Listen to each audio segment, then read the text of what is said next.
Hello everyone, this is Mohan from paultan.org and we are here today with the 2017 BMW Motorrad G310R. Now, we've been waiting a long time for this bike in Malaysia and it's now here at a price of 26,900 ringgit including GST. Yes, you heard that right, 27,000 ringgit for a BMW motorcycle.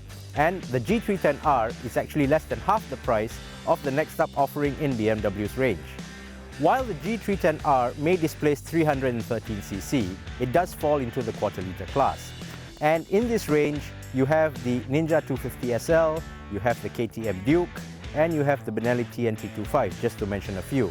All of which, except for the Benelli, retail at about 23,000. So, is the G310R worth the premium it's charging over its competitors? And is it still a real BMW? Now, some purists might say if it's not a boxer twin, if it's not an inline 4, if it's not an inline 6, it doesn't belong in the BMW catalogue. But it should be remembered, BMW does have a history of making singles. Developed in conjunction with TVS of India, this baby beamer is made there and has an all-new engine co-developed by TVS and BMW Motorrad. The 310R exists because of this Indian-European connection. In Europe, they have a licensing structure that is based on engine output, as opposed to displacement like we have here in Malaysia. This simply means that at 313cc, in Malaysia, you're going to need a B-full license to ride this thing around. Moving on to styling, everything on this bike is quite contemporary. You have the hump fuel tank and the sharp-edged radiator cowls, which follows current design trends.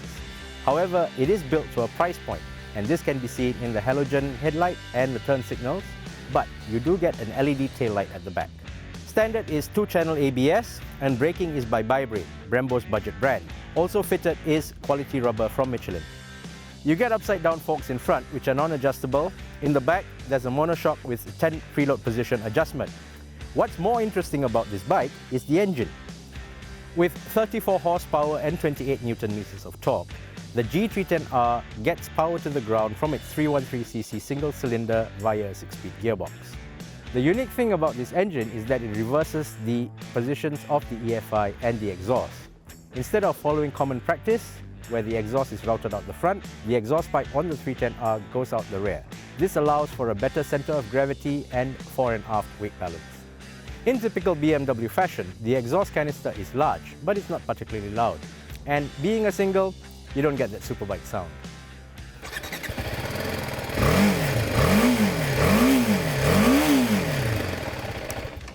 Seat height on the 310R is fairly low. It's only 785mm and this will allow many riders to get their feet out. However, back and forth accommodation in the seat is a bit tight and there's not a lot of space to move around. Inside the cockpit, you will find a monochrome LCD which tells you everything you need to know. Of note is the fact that it does not actually have a temperature gauge. What you do get is a little snowflake which tells you the condition of your radiator temperature. Now, let's see what the 310R is like on the road. As we rode around, we realized that the BMW engineers got the match between the engine torque and the gearing right. Roll-on torque in top gear, which is 6, is pretty good.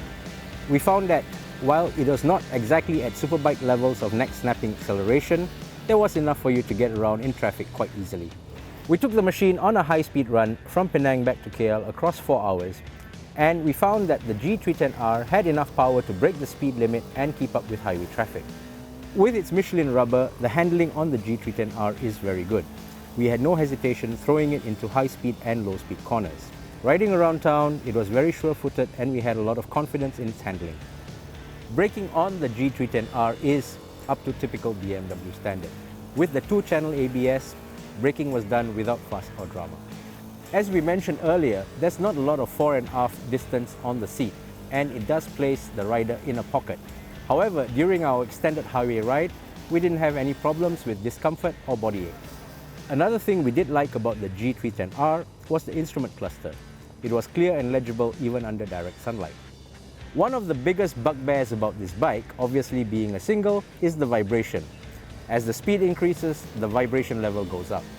However, at highway cruising speeds, around 120 to 130 km/h, the vibration level was perfectly livable and we didn't have a problem with it. On the whole, we found the G310R to be a very capable around-town bike and a good highway cruiser.